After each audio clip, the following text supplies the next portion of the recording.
Hello guys, कैसे हो आप सब। Welcome to my YouTube channel Shiv Jangid blogs. तो गाइस, आपके लिए मैं आज परसेंटेज का 5th पार्ट लेकर आया हूँ और इसमें काफ़ी अच्छे अच्छे वैरायटी क्वेश्चन लेकर आया हूँ। और इससे पहले मैंने 4 पार्ट्स परसेंटेज पे अपलोड किए हैं। तो इन 5 पार्ट्स के अंदर लगभग मैंने 40 के राउंड क्वेश्चन कवर अप किए हैं फ्रेंड्स, और सबके सोल्यूशन काफ़ी ईजी और यूनिक है। तो गाइस, ये पाँचों पार्ट किसी भी एग्ज़ाम के लिए मतलब बहुत ही हेल्पफुल होंगे, तो आपकी तैयारी काफ़ी हाई लेवल की हो जाएगी। तो गाइस, वीडियो को पूरा देखें और अगर अच्छी लगे तो लाइक कीजिए हमारी वीडियो को, हमारे चैनल को सब्सक्राइब कीजिए और आगे आने वाली वीडियो को देखने के लिए बेल आइकन क्लिक कीजिए। तो चलिए गाइस, स्टार्ट करते हैं इस वीडियो को। और एक बात और है कि प्लीज़ वीडियो को पॉज करके एक बार खुद से ज़रूर ट्राई कीजिए क्वेश्चन का, ताकि आपको अपना लेवल पता लगे। क्योंकि गाइस, अगर आपका परसेंटेज का पार्ट स्ट्रॉन्ग है तो बाकी चैप्टर भी आप इजीली स्ट्रॉन्ग कर लेंगे, क्योंकि परसेंटेज ही बाकी चैप्टर्स की एक नींव है। तो चलिए गाइस, स्टार्ट करते हैं आज का पहला क्वेश्चन। तो चलिए फ्रेंड्स, स्टार्ट करते हैं आज का पहला क्वेश्चन अपना। In a test consisting of 80 question, a student answered 75% of the first 60 questions correctly. The percentage of the other questions she needs to answer correctly so that her score on the entire examination भी 80%। तो friends, इसमें ये कहना चाह रहा है कि एक टेस्ट के अंदर 80 क्वेश्चन है और एक स्टूडेंट ने पहले 60 क्वेश्चन के अंदर 75% मार्क्स गेन किए। तो कहता है कि परसेंटेज ऑफ द, तो दूसरे मतलब बाकी जो 20 क्वेश्चन बचे उसमें कितना परसेंटेज वो गेन करे, मतलब कितना परसेंटेज प्राप्त करे कि ओवरऑल में 80% अपने को उसको परसेंटेज मार्क्स मिले। तो फ्रेंड्स, इसको 2 तरीके से करेंगे। पहले तो इसका बेसिक तरीका देखते हैं। देखो, मान लो 80 क्वेश्चन थे, ठीक है ना। तो 60 में उसको 75% अंक मिले हैं, ठीक है ना। तो देखो, प्रत्येक 1 नंबर का होगा, ये मान के चलते अपने, ठीक है ना। तो 2 नंबर का मानो चाहे 3 नंबर, कोई दिक्कत नहीं है इसमें, ठीक है ना। प्रत्येक 1 नंबर का मान चलते हैं। तो 60 का 75% कितना होता है? आई थिंक 45 होता है। तो पहले 60 क्वेश्चन में से इसको 45 नंबर मिले। ओके फ्रेंड्स, अब बाकी बचे हैं 20 क्वेश्चन। अब इसमें वो कितना परसेंट लाए कि ओवरऑल का उसे ओवरऑल का 80% मिले। तो 80% मिले, मतलब इसका 80% कितना होता है? आई थिंक 64 होता है। तो 80 में से 64 मार्क्स लेके आने इसको। 45 तो वो ले आया पहले 60 में से, तो अगले 20 में से कितने और लाने पड़ेंगे उसको? तो इसमें से अपने इसको माइनस करके देख लेते हैं। आई थिंक 19 मार्क्स, तो 19 और लाने पड़ेंगे। अब देखो, 20 में से 19 मार्क्स लाने तो कितने परसेंट लाने पड़ेंगे? तो अपने निकाल लेते हैं। 19/20 × 100, ये 5 टाइम जाएगा, और 19 × 5 जा 95। तो 95% इसको मार्क्स लाने पड़ेंगे बाकी 20% में से। ओके फ्रेंड्स, ये इसका ऑप्शन है। तो एक दूसरा तरीका और देखते हैं, इसको एलिगेशन तरीके से करते हैं। एलिगेशन से कैसे होता है फ्रेंड्स? एलिगेशन से और देख लीजिए एक बार। तो देखो, पहले 60 क्वेश्चन में 75% अंक मिले इसको, और बाकी 20% में अभी निकालना है अपने को। और ओवरऑल जो होता है वो बीच में लिखते हैं अपने इसको, जो 80% दे रखा है। देखो, तो इसके नीचे कितने 60 क्वेश्चन किए इसने यहाँ पे 60, तो बचे हुए 20 क्वेश्चन यहाँ आएंगे, ठीक है ना। 20 क्वेश्चन में कितने परसेंट लाया, ये अपने को फाइंड आउट करना है, ठीक है ना। तो देखो, इसका रेशो निकाल लेते हैं। यहाँ पे 3:1 का रेशो गया।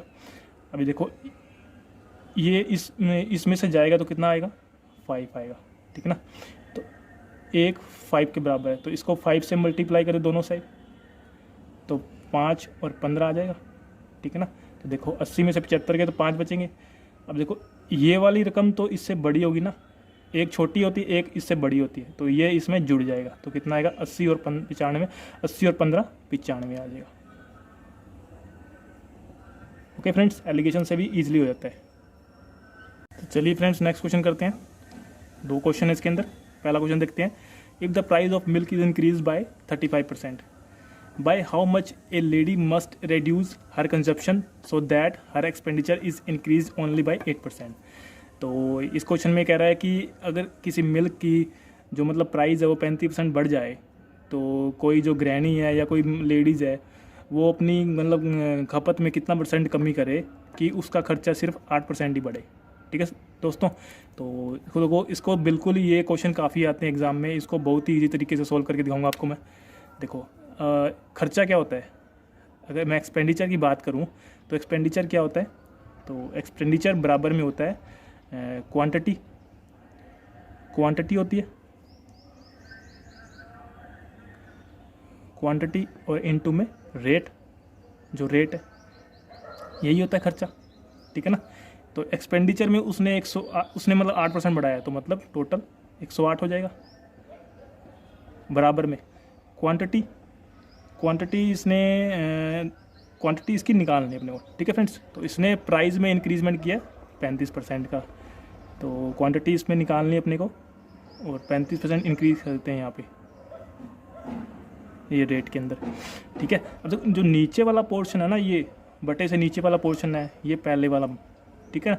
ऊपर वाला है, ये बाद वाला है, ठीक है ना। तो यहाँ से इसको सोल्व कर लो, 100 से 100 चला गया यहाँ से, ठीक है ना। तो इसको यहाँ से कट कर लो, ये आई थिंक 9 टाइम चला जाएगा, तो ये 12 आ जाएगा और ये 15, ये 3 से और चला जाएगा, ये 4, ये 5, तो ये 5 इधर आ गया, तो 4/5 बराबर क्यों। अब फ्रेंड्स आपको ये पता होगा 4/5 फैक्टर कितना परसेंटेज होता है, तो अगर नहीं पता फिर भी तो अपने 100 बना लेते हैं इसको नीचे, तो 20 से गुना करेंगे, ऊपर भी 20 से गुना करेंगे, तो 80/100, इसका मतलब है 20% उसको कम करनी पड़ेगी, 20% खपत उसको कम करनी पड़ेगी।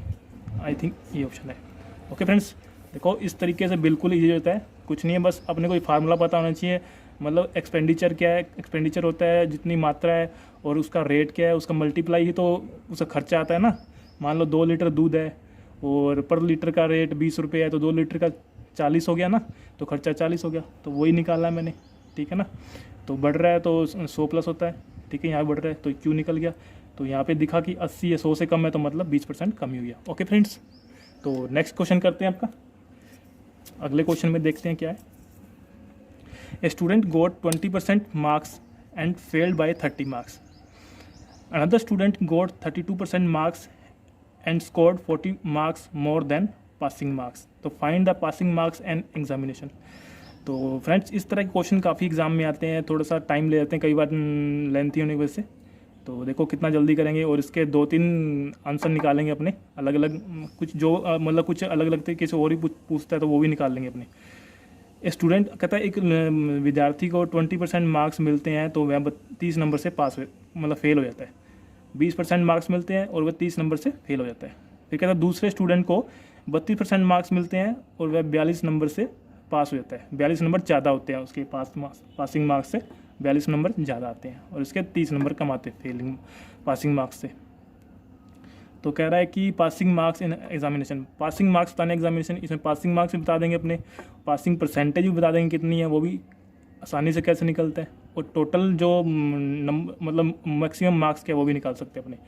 तो फ्रेंड्स देखो बेसिक तरीका तो आप कर लोगे, मैं इसको शॉर्ट वे में करके दिखाता हूँ। देखो 20% था फर्स्ट वाले स्टूडेंट को और दूसरे वाले स्टूडेंट को 32% मिला था, ठीक है, और बराबर में इसके। और देखो फ्रेंड्स इसमें अगर ये दे रखा हो ना, एक फेल हो रहा है इतने मार्क्स से और एक इतने मार्क्स से पास हो रहा है, जब ये दे रखा हो तो दोनों नंबर ऐड होंगे 30 और 42। जब दोनों फेल हो रहे हो तो दोनों नंबर माइनस हो जाते हैं, अगर दोनों पास हो रहे हो तो भी दोनों नंबर माइनस हो जाएंगे, ठीक है। तो अभी एक फेल और एक पास हो रहा है तो दोनों नंबर ऐड हो जाएंगे, तो 30 और 42 कितना हो जाता है अपना 72, आई थिंक 72 हो जाएगा, ठीक है फ्रेंड्स। तो अब देखो इसको 72, अब इसका तो डिफरेंस लेते हैं, ठीक है ना, इन 2 परसेंटेज का डिफरेंस लेते हैं और इन 2 नंबर को ऐड करते हैं, ठीक है। इनका डिफरेंस कितना है 12, तो इस 12 की वैल्यू ही बेहतर है, तो 1 की वैल्यू निकल जाएगी 6, 1% की वैल्यू, तो 100% की निकालनी हो तो 600। इसने तो पासिंग मार्क्स पूछे हैं, तो पासिंग मार्क्स निकालने के लिए क्या करना पड़ेगा, 20% निकाल लो या तो इसका या इसका 32% निकाल लो। अगर 20% निकालोगे तो उसमें 30 जोड़ने पड़ेंगे, 32% निकालोगे तो उसमें 42 घटाने पड़ेंगे, तो ठीक है। इसका 20% निकाल लें 600 का, 600 का 20% होता है 120, ठीक है फ्रेंड्स। इसमें 30 और जोड़ दें तो ये 150 इसके पासिंग मार्क्स हो गए, तो ये आंसर है। अगर इसमें यही इसने ये पूछा तो टोटल परसेंटेज क्या है, मतलब पासिंग परसेंटेज क्या है। अभी देखो ये तो बिल्कुल डेटा बिल्कुल आसान है, तो ये तो आसानी से निकल जाता है, इस पर कितना है तो मतलब ये नंबर अगर अपने को ये बिना निकाले अगर निकालना हो तो परसेंटेज पासिंग मार्क्स, तो देखो ये 30 मार्क्स है ना, ये इस पे देख लो कितना परसेंट है 600 पे, ये निकालो कितना परसेंट है, ये देखो 5 है, तो मतलब 5%, ये 30 मार्क्स 5% के बराबर है 600 के, तो 5% और मिल जाए 20 में तो पास हो जाएगा। तो 20 + 5 बराबर, यहाँ दे देता हूँ मैं 25%, तो ये पासिंग मार्क्स है। यहाँ से भी निकाल के देख लो चाहिए, 150 पासिंग मार्क्स थे 600 पे, ये 1/4 होता है कटने पर, और 1/4 आपको पता है वो 25% होता है। ओके फ्रेंड्स, तो फ्रेंड नेक्स्ट क्वेश्चन देखिए। तो ये क्वेश्चन थोड़ा सा हटके है कि मतलब इसमें डाटा जो दे रखा है अपना उसका उतना यूज़ नहीं करेंगे जितना इसमें दे रखा है, तो और पहले जैसे क्वेश्चन किए तो उसी हिसाब से इसको सोल्व करेंगे। देखो, a labourer works for 60 hour a week and gets ₹2400 as wages if his 1 hour wages are increased by 40% and his working hours are reduced by 16/3%, then by how much will his wages increase or decrease। तो इसने ये कहा है कि एक जो labourer है मतलब एक मज़दूर है वो वर्क करता है 60 आवर्स, एक सप्ताह के अंदर 60 घंटे काम करता है और उसको 2400 रुपये मिलते हैं। कहता है यदि उसके 1 घंटे के वेजेस में 40% इंक्रीजमेंट कर दिया जाए, ठीक है ना, और उसकी वर्किंग मतलब उसके जो काम करने के जो घंटे हैं उसमें इतना % का रिडक्शन कर दिया जाए 16/2/3% का, तो बताओ उसके वेजेस में कितना % इंक्रीज़ या डिक्रीज़ देखने को मिलेगा। ठीक है ना, तो देखो इसमें 60 और 2400 जो मतलब इसमें परसेंटेज ही पूछा है ना, तो इसमें परसेंटेज पूछा है तो फ्रेंड्स देखो इसका कोई यहाँ पे मतलब यूज़ नहीं होगा, मतलब अपने इसका यूज़ करेंगे ही नहीं, ये सिर्फ मतलब दे रखा है पर इतने उसका बिना यूज़ किए क्वेश्चन को सोल्व कर देंगे। देखो पहले वाले क्वेश्चन किया था वैसे ही करेंगे सेम टू सेम। तो इसका जो सैलरी वो कैसे बनती है, तो टोटल आर कितने हैं और पर घंटा इसको कितना प्राइस मिलता है वही ना। तो देखो इसका जो 1 घंटे में जो इंक्रीजमेंट हुआ है वो हुआ 1 मतलब 40% हुआ तो 140 लिखेंगे इसको। ठीक है फ्रेंड्स, तो और इसका जो वर्किंग्स आर है वो कितना डिक्रीज़ हुआ है, इस वर्किंग उसके पर घंटे जो डिक्रीज़ हुआ है वो कितने हुए 16 से ही। तो इसको फ्रेंड्स पहले फैक्टर मान लेते हैं। ये फैक्टर क्या होता है 16/2/3%, 1/6 होता है, तो डिक्रीज़ हुआ है तो 5/6 लिखेंगे इसको, तो 5/6 लिख ले सकते हैं इसको। अब देखो ये 20 टाइम चला जाएगा, ठीक है फ्रेंड्स, तो ये 20 टाइम चला जाएगा और ये 7 टाइम, तो 7/6। ठीक है फ्रेंड्स, तो ये इसकी इनकम मान लो या सैलरी मान लो, 7/6 आ गया। तो आपको यहाँ पे नीचे 100 बनाने की जरूरत नहीं है, 7/6 आ गया तो यहाँ पे नीचे 100 बनाने की जरूरत नहीं है। आप सोचो कि नीचे 100 बनाए फिर पता लगा कितना %, यहाँ तो इतना तो दिख रहा ही है कि ये इंक्रीजमेंट हो रहा है क्योंकि 6 से बड़ा ही है ऊपर। तो आपको भी बताया था 1/6 होता है 16 से ही 2/3%, तो अब 7/6 मतलब 6 पर 1 बढ़ रहा है तो इतना बढ़ेगा। ठीक है ना, तो 16 से ही 2/3% इंक्रीजमेंट होगा इसमें। ओके फ्रेंड्स, बिल्कुल इजी तरीके से सोल्व किया और कितना जल्दी हमने इसको सोल्व कर दिया बिना इनके रुपीज़ के यूज़ किए हुए। ओके फ्रेंड्स, तो ये क्वेश्चन देखिए फ्रेंड्स, काफ़ी अच्छा क्वेश्चन है, एक बार खुद से जरूर ट्राई करके देखिए आपको। तो देन चलो अपने करते हैं इसको start. Vishal goes to a shop to buy a radio costing 2568 rupees. The rate of sale tax is 7%. He tells the shopkeeper to reduce the price of the radio to such an extent that he has to pay ₹2568 inclusive of sale tax. Find the reduction needed in the price of the radio. तो मैं बताता हूँ इसमें क्या कहना चाहता है। कहता है विशाल एक शॉप पे गया, ठीक है, जिसकी रेडियो खरीदने जिसकी कॉस्ट है 2568 रुपीज़ और उस पर सेल टैक्स लगता है 7%। ठीक है ना, तो वह शॉपकीपर से कहता है कि मुझे ये रेडियो 2568 में ही चाहिए इंक्लूडिंग सेल टैक्स किस मतलब इसके अंदर ही होना चाहिए मिला के। तो कहता है शॉपकीपर को कितना % इसके मतलब कितना इसके अंदर रिडक्शन करना पड़ेगा, % नहीं इसके अंदर प्राइस में पूछा कितना रिडक्शन करना पड़ेगा फ्रेंड्स। तो देखो अब पहली बात तो ये कॉस्ट प्राइस है, लगना तो इस पर चाहिए शायद बेचते टाइम मतलब सेल करते टाइम इस पर सेल टैक्स लगना चाहिए, पर उसने जब इतने में ही ख़रीदा है तो देखो सेल टैक्स होगा 7% है, तो ये 107% की वैल्यू हो जाएगी यहाँ पे 2568। अगर ये ये कंडीशन नहीं रखता 2568 रुपये में इसको चाहिए, तो सीधा 2568 पे अपने 7% निकाल के, मतलब 107% निकाल के वो बेच देते हैं। पर अभी इसने कहा इतने में चाहिए, तो अब इसका कॉस्ट प्राइस चेंज हो जाएगा, तो कॉस्ट प्राइस उसका कुछ और होगा, अभी सीपी कुछ और मिलेगा इसको। देखो अब 107% की वैल्यू है, तो 100% निकाल लो इसका, ठीक है फ्रेंड्स। तो 100% निकालने के लिए देखो यहाँ पे दिखाता हूँ आपको सोल्व करके। इसको कट कर लेते हैं 2 टाइम, ओके, और ये चला जाएगा फिर 4 टाइम्स, ठीक है फ्रेंड्स, 2400। तो ये टोटल 2400 आ गया, ठीक है ना। तो अब इसकी कॉस्ट प्राइस ये हो गई, ये सीपी हो गई इसकी, ठीक है ना। तो पहले सीपी इतनी थी, अब सीपी इसकी कितनी होगी, तो कितना इसको घटाना पड़ेगा, तो 2568 में से 24 चलाएंगे तो 168, तो 168 का इसको रिडक्शन करना पड़ेगा। ओके फ्रेंड्स, ये इसका रिडक्शन है, तो अच्छा क्वेश्चन है।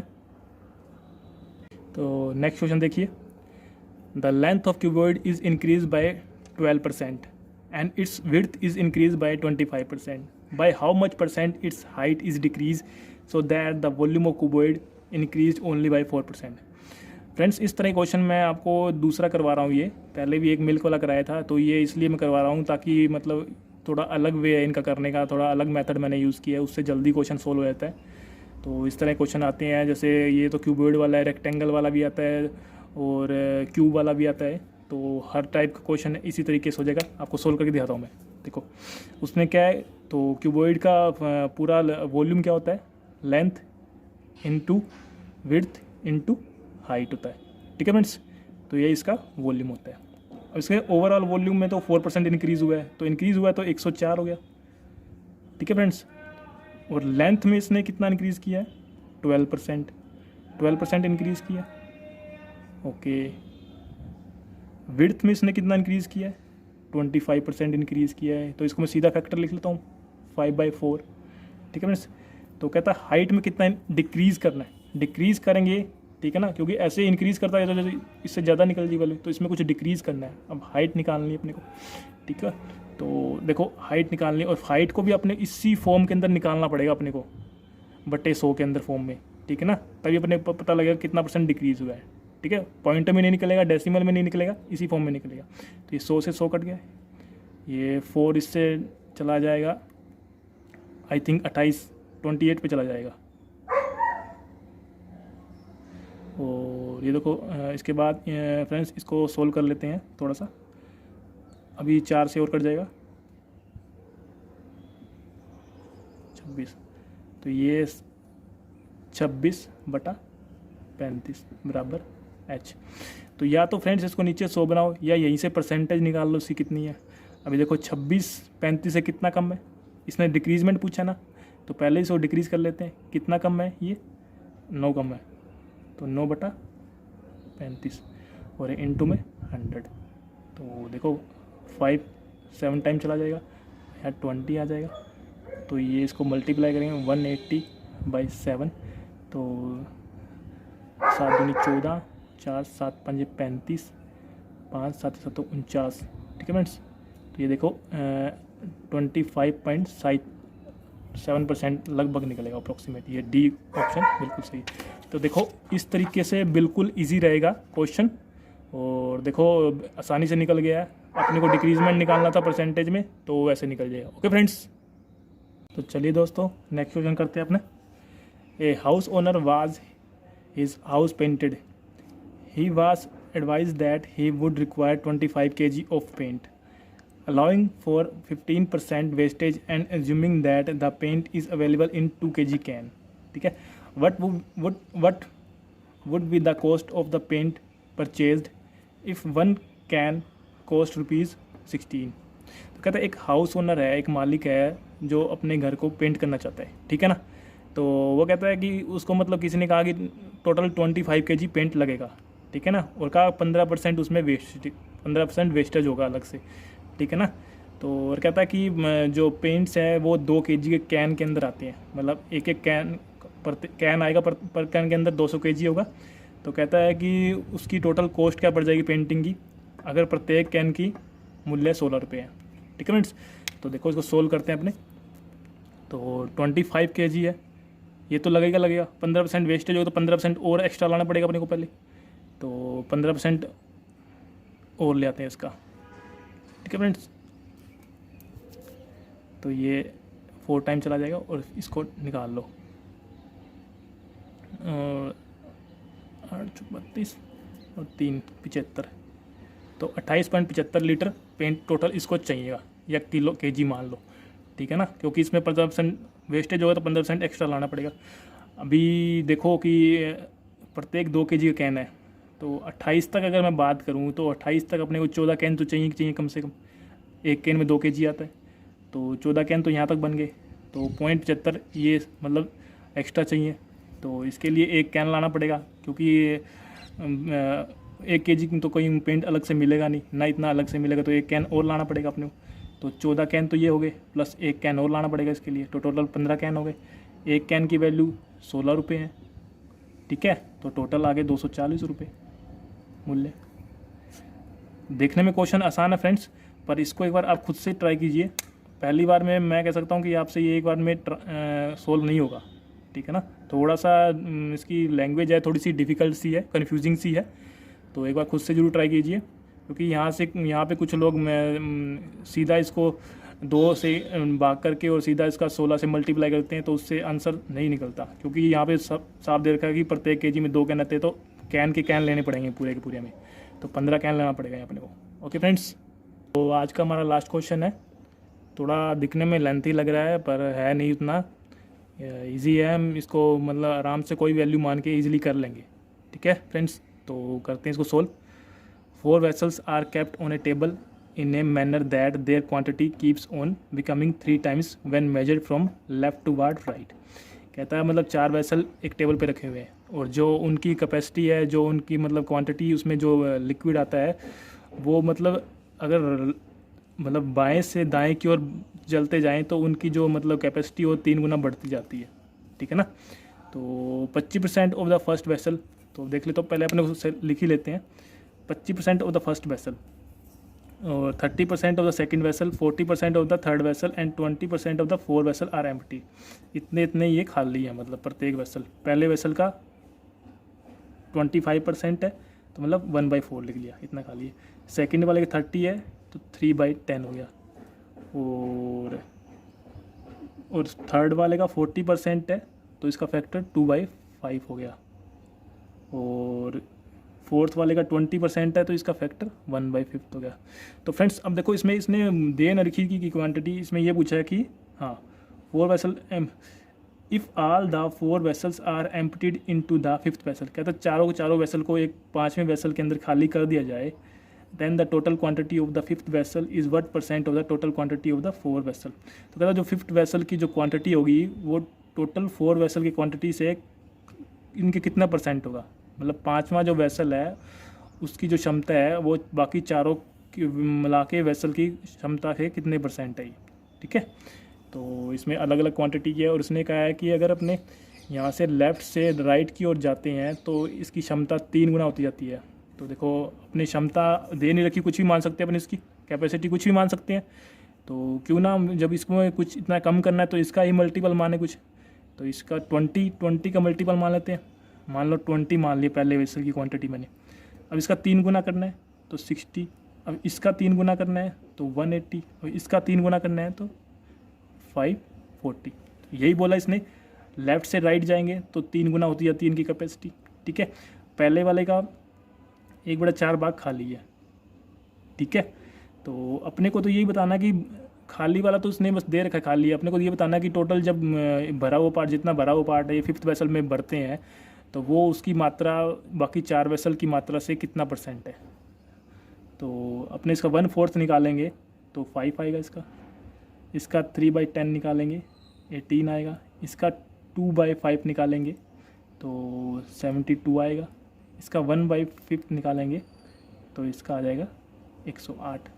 तो देखो मान लो चौथे वेसल की कैपेसिटी 540 लीटर है, तो इसमें 108 लीटर खाली है। तीसरे की 180 है, तो इसमें 72 लीटर खाली है। दूसरे की 60 लीटर कैपेसिटी है, तो 18 लीटर खाली है।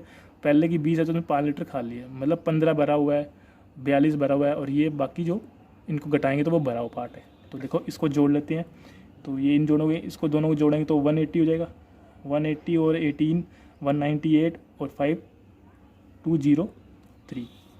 अब इनको जोड़ लेते हैं, इनको जोड़ेंगे तो कितना आएगा, देखो 60 को इसमें जोड़ लेते हैं। देखो फ्रेंड्स कैलकुलेशन बिल्कुल इजी होनी चाहिए आपकी, ताकि जल्दी से जल्दी आंसर निकले। 60 को उसके अंदर जोड़ेंगे तो 600 बन जाएगा, ठीक है। 20 इसके अंदर जोड़ेंगे 200 200 600 800 हो गया, ठीक है। अब 800 में से ये घटाएंगे अपने 203, क्योंकि ये खाली वाला पार्ट है ना, तो भरा हुआ पार्ट पता चल जाएगा कितना है, इसमें से निकालेंगे। तो देखो मैं इधर सोल्व करके बताता हूँ आपको, इसमें से ये जाएगा तो ये बचेगा अपना 597, ठीक है। तो अभी ये 5वें वेसल के अंदर अपने ने इतनी कैपेसिटी डाल ली है, ठीक है। अब यही पूछा है कि ये 800 का कितना परसेंट है, तो ये अपने को निकालना है यहाँ पे फ्रेंड्स। थोड़ा सा रफ करता हूँ इसको मैं,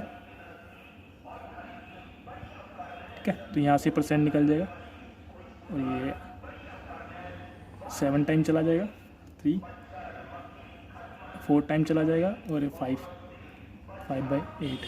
तो ये आंसर आ गया, ये परसेंटेज आ गया फ्रेंड्स। जो 5th वेसल है वो बाकी 4 वेसल का इतना परसेंट भरा हुआ है। ओके फ्रेंड्स, तो ये आज का लास्ट क्वेश्चन था, तो मैंने इसको आपको बताया कि कैसे करना है सोल्व। तो एक बार खुद से ज़रूर ट्राई कीजिए, और ये एक्स वगैरह मानने से थोड़ा टाइम ज़्यादा लगता है, तो बिना एक्स के मान के आप इस तरीके से कीजिए, बहुत ही ईजिली क्वेश्चन सोल्व हो जाएगा। तो thank you so much watching for friends. Okay, तो गाइस ये था परसेंटेज का 5th और आखिरी पार्ट। तो कमेंट करके मुझे ज़रूर बताइए कि कैसे लगा आपको ये पार्ट और कैसे लगे मुझे ये क्वेश्चन। तो इसमें लगभग मैंने 8 क्वेश्चन कवर अप किए हैं। आई होप ये क्वेश्चन आपको अच्छा लगा होगा। तो guys thanks for watching my videos, please like and share and subscribe my YouTube channel for more videos. Okay friends, thank you so much.